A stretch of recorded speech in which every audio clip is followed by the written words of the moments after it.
Good morning, everyone. Welcome to Pocono. We're going to start our media availability this morning, of course, with our first driver up, Jeff Burton, driver of the number 31 FXI Gutter Clear 365 Chevrolet. Enters today 20th in the points. And, Jeff, talk a little bit about running here at Pocono. You've been here a long time. Yeah, I think, coming off last week, going to Indy and with everything that was learned there, it'll be interesting to see who ran well at Indy and also can run well here. The tracks aren't the same by any means, but they're a lot closer since Pocono was paved, rather. We came here and tested in the spring and thought that really helped our program. We came here and ran okay. We had a good car. We didn't finish as well as we needed to or wanted to. But it's going to be interesting. I think the biggest thing about this weekend is what, the people that ran well at Indy, can they take that same stuff and run well here? And I think everybody's going to try. So it'll be interesting to see. We had a better car on Saturday than we had on Sunday.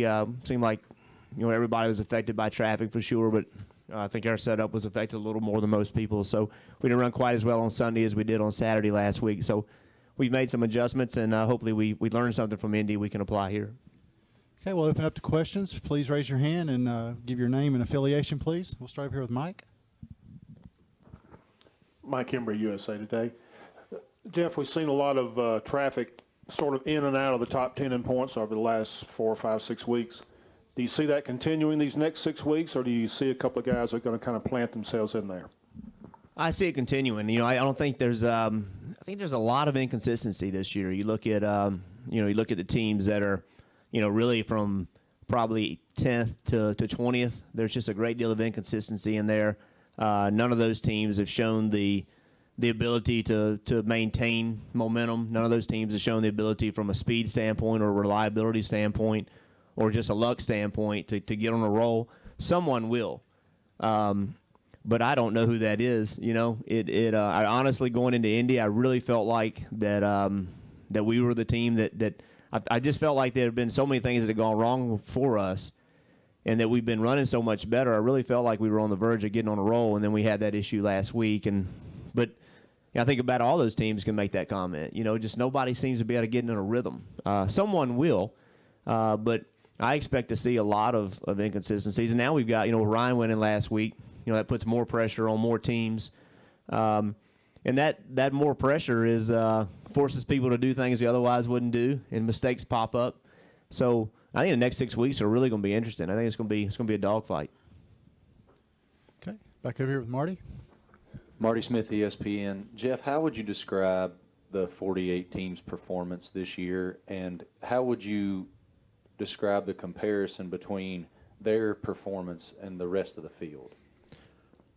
Well, I think I think Matt and his team have in some ways matched it, in some ways maybe even outperformed them. If you look at the mechanical issues, now that's a team issue, don't get me wrong, but if you look at the mechanical issues the 20 team has had, you take those out and you match the reliability of the 48, maybe they look the best. So those two teams to me have stood out, as being the two best, the two teams that have been able to make the most speed, the two teams that have been able to execute when the opportunity was there. It's hard to talk about the 48 and Jimmy, what they do, because what they've been doing is expected of them, and they've set the bar so high that when they do phenomenal things, it's just, oh well, there's Jimmy. It's not that big of a deal. It is a big deal, but it's not perceived as a big deal. So it's really hard to really put your finger on them, because they have such a lofty expectation level. It's like a football team that wins, 14 regular season games, and it's like, nobody talks about it, because it's expected, and that's kind of how they are. So, what they've been doing is phenomenal, but it's almost expected of them. Okay, go over here to Bob, and we'll come to Bob Hocker, Sporting News. Can you describe what is the impact of making the chase versus not making the chase for teams like yours? It's big.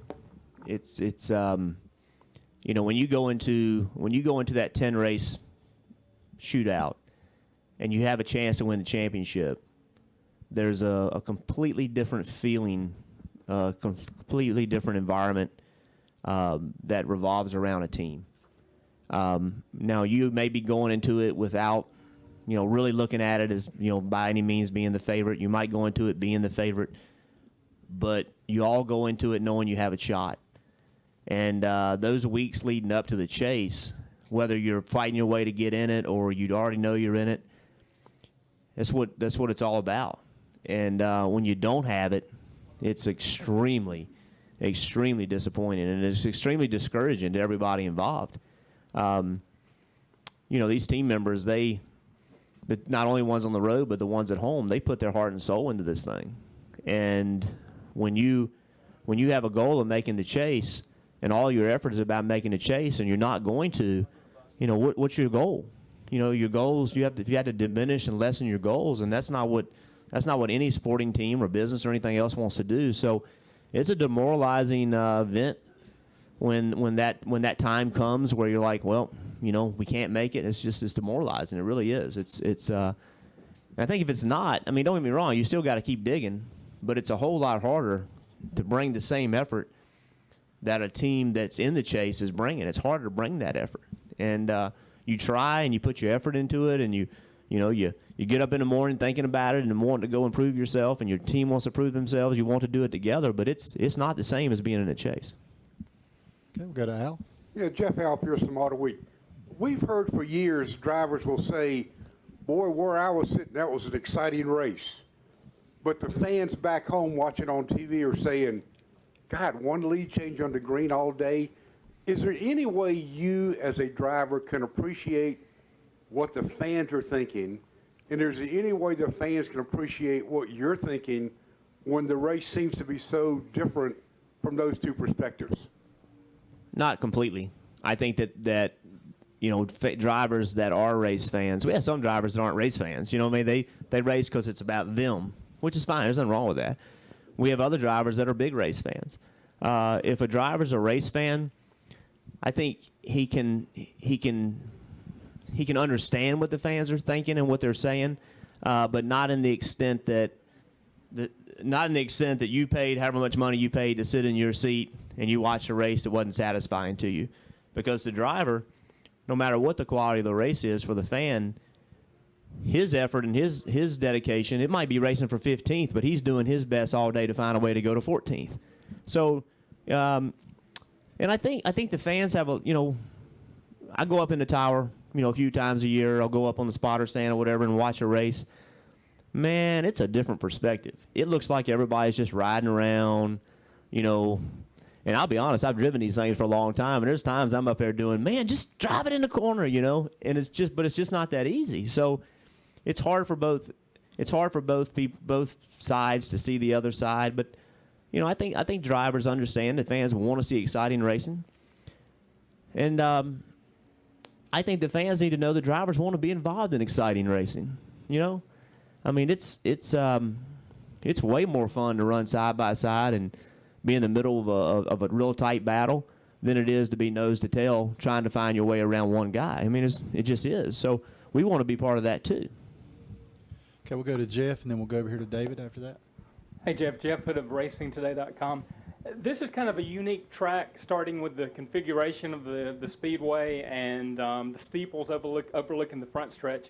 But over the years, we've seen some odd things happen here, like a fan running across the track, Casey Kane's car getting into the trees over near the tunnel turn.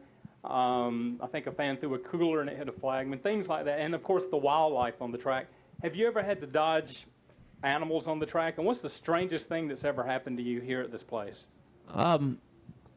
The fact they paint a lot of rocks here, I think, is pretty strange. It must be a Mattioli thing. I thought you were describing Saturday night racing at South Boston there for a little while. People throwing coolers and wildlife running across the track. I was getting right at home. I can't really say I've had anything, all that strange happen here. But, when you're a 2.5 mile racetrack and you have 3 distinct corners, this is a recipe for strange things to happen. It's in a really interesting part of the country, in that there is so much wildlife here, and there's so much, it's in a very rural area, and all that opens the door for opportunity for things that you won't see necessarily at Indianapolis, for example. So it's a unique facility. There's a lot of history here.